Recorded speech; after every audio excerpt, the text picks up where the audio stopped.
Halton International Raceway near Krugersdorp in Gauteng and round 2 of Super Series Stadium Off-Road Racing. An innovation this year has been the introduction of a clubman's category for those riders who don't want to mix it with the works and semi-works teams. As in any other form of off-road motorcycle racing, the first lap or so is usually quite frenetic. Most of these riders are weekend enthusiasts who try their hand at competition racing at Stadium Off-Road Racing. But that doesn't mean that they fool around. Battles were raging right throughout the field.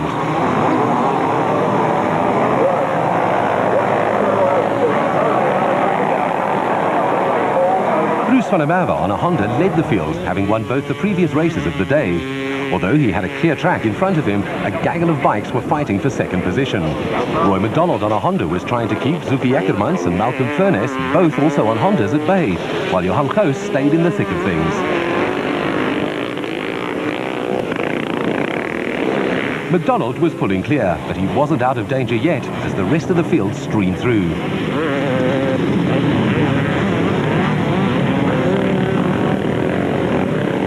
Johan Kloos was starting to make his presence felt as he passed Eckermans for 4th, and now he had his sights fixed on Furness in 3rd, who was dropping back from McDonald in 2nd position.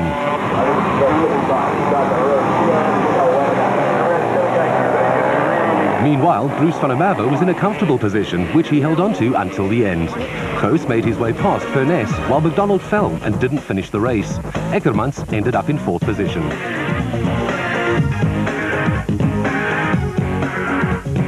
This last heat was crucial for me to get the whole shot and stay in front, because the guys behind me were really pushing me. It was a tough one.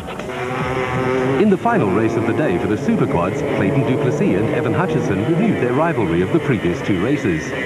Du Plessis had won the first race with Hutchison 2nd, while the order was reversed in the 2nd race.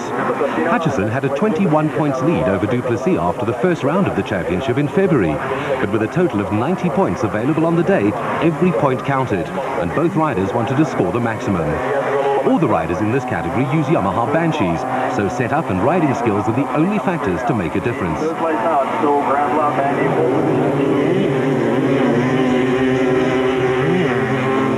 Du Plessis was still leading, with Hutchison pushing as hard as he could to try and force a mistake from the leader.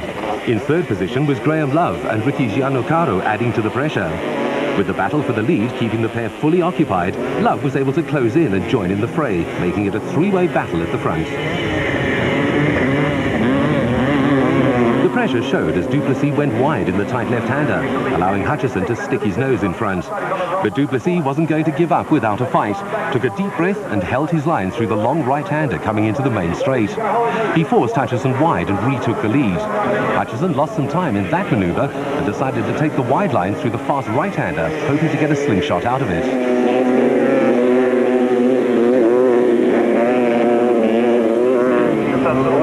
Du Plessis seemed to be faster through the back part of the circuit, but still there was nothing to choose between the 2 leaders.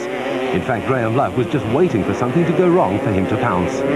This time, Hutchison had enough grip as they approached the left-hander, and he went around the outside in an effort to position himself correctly for the last corner on the circuit. Pushing to the lead. He's trying to go around the outside of the corner. Now that puts him on the inside for this. This time the positions were reversed as Hutchison had the inside line for the right-hander. He had to hold his line, not drifting wide again to make it stick, which is exactly what he did to take the lead. Hutchison immediately started to pull away, and behind him, Du Plessis, Love, Ricky and Gianni Giannocaro stayed together as they pulled away from the rest of the field. Hutchison pocketed his 2nd win for the day, also taking the overall victory, while Du Plessis finished 2nd. Ricky Giannocaro managed to get past Graham Love. I think that was the toughest race we've had since I started 4-wheelers. The whole day's been like that. It's neck and neck. Clayton's riding like the champion. He won the 1st, I won the 2nd. Luckily I managed to take him on the last lap for the 3rd. But I think the guys are really flying. It's a good thing for the sport. The crowd, I could see they were cheering as we came over the line, which means they've seen a good race.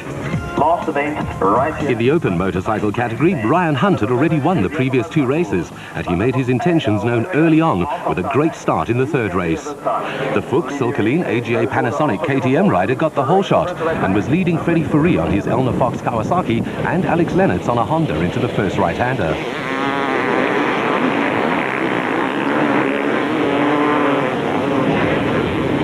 Hunt already started to open up a gap, underlining his dominance in this category so far this season, while an intense battle for second developed between Fourie and Lennox. Fourie came to Tarleton third in the championship and was keen to improve on that. Unfortunately, Lennox lost it in the run to the right-hander, but he was lucky not to be run over by the chasing pack. Chad Smaniak put his Honda down, and although both riders were somewhat shaken, both got back onto their bikes and continued. Gary Peterson damaged his Yamaha in the same incident and had to withdraw. Ryan Hunt had also entered and won all 3 races in the 200cc category earlier in the day, but he showed no signs of fatigue as he increased his lead over Freddie Fourie, the current 200cc champion.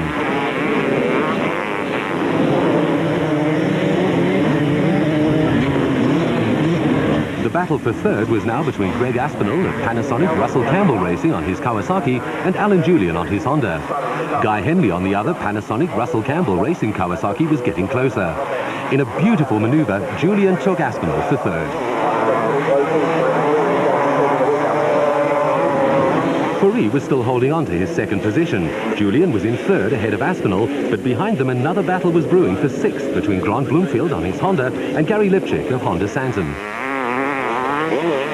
It seemed that Freddie Fourie was being caught by Julian and Aspinall, with Henley not too far behind either. These 3 riders were close enough to each other that a mistake by any of them would substantially change the running order in the race. The battle for sixth was also far from resolved, with Lipchick, carrying his trademark Pink Panther on his back, taking advantage of a little mistake by Bloomfield. But Bloomfield took the long way round the right-hander, coming into the main straight, and promptly took his 6th place back.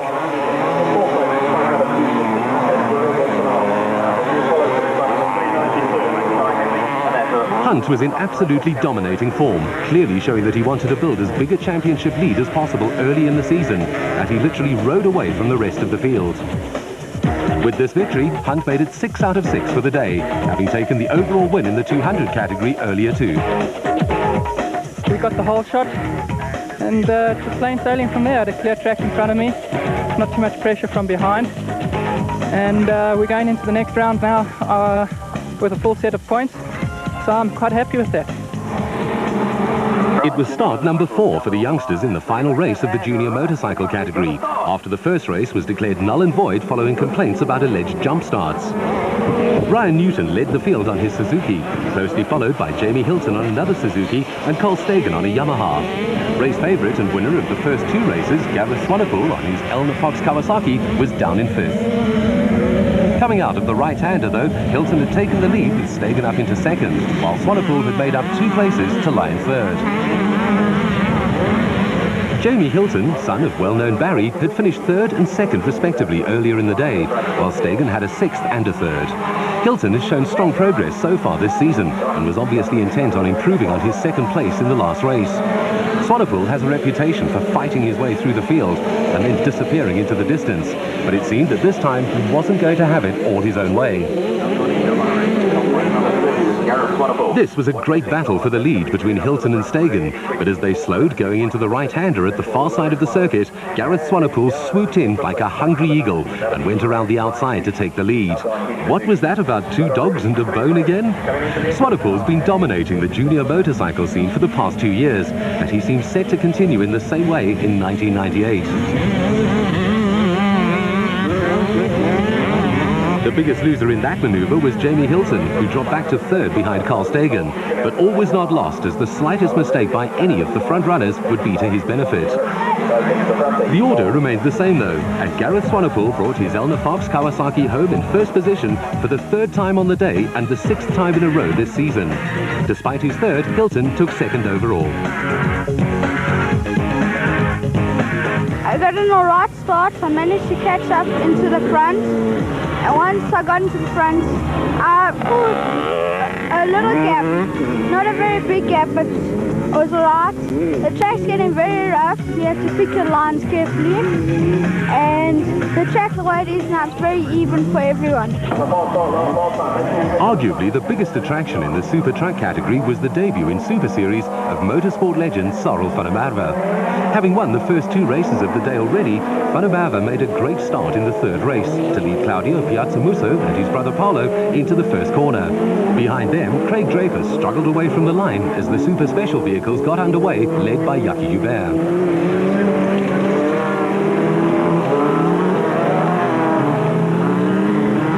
Fanamava in the white Life Ford Courier led Claudio Piazzamuso in the Sobe Ford Courier and Paolo Piazzamuso in the Sobe Ford 4x4, but the red flag came out for a start line infringement and they had to do it all over again.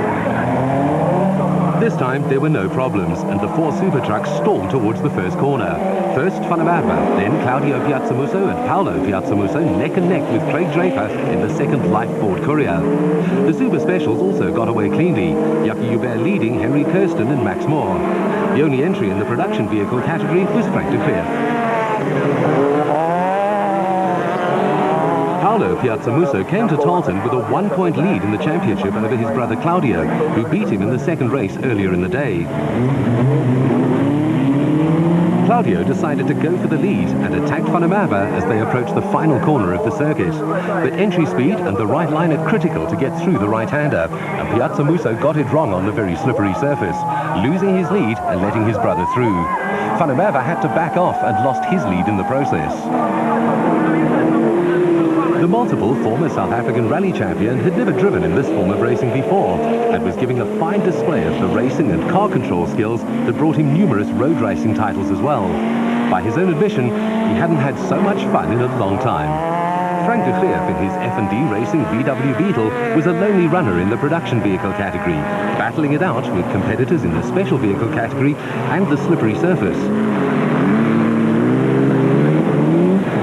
Paolo Piazzamuso needed all the points he could get in order to open up the gap in the championship between himself and his brother, and he was taking full advantage of the four-wheel drive capabilities of the big Sobe Ford F-150.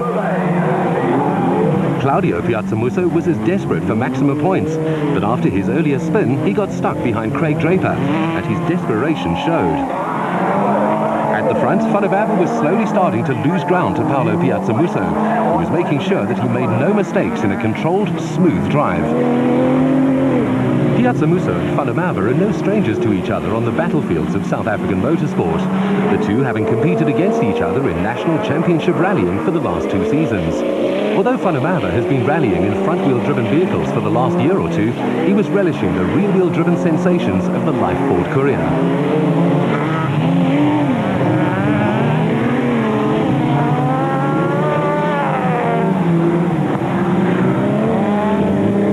Behind them, the battle for third between Craig Draper in the second Life Ford Courier and Claudio Piazzamuso in the Sobe Ford Courier had the crowd on their feet. Draper's an old hand at off-road racing, while Piazzamuso cut his racing teeth on the karting tracks of South Africa. He wasn't afraid to throw his super truck around with gay abandon, although sometimes he did get it a bit wrong.